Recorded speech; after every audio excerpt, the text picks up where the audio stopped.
na. Opo. Tinapay na iwan sa bahay. Oo. Hindi ko rin gets. Hindi mo get.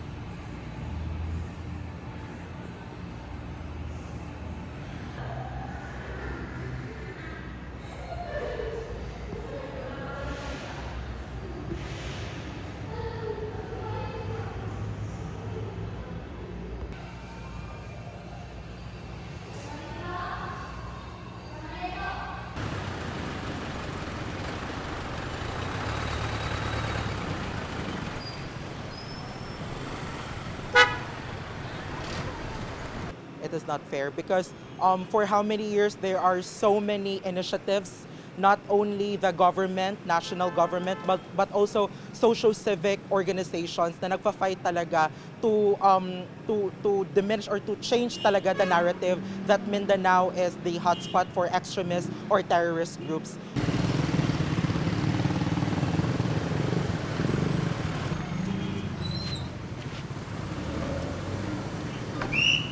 Even though hindi naman directly naka-influence yung Davao sa nangyari, which is yung shooter nag-stay pa dito ng 1 month, parang it gives like an impression na nag-generalize agad, na stereotype agad, which is yun yung parang for how many years nilalabanan or parang chini-change ng mga taga Mindanao on a wider perspective.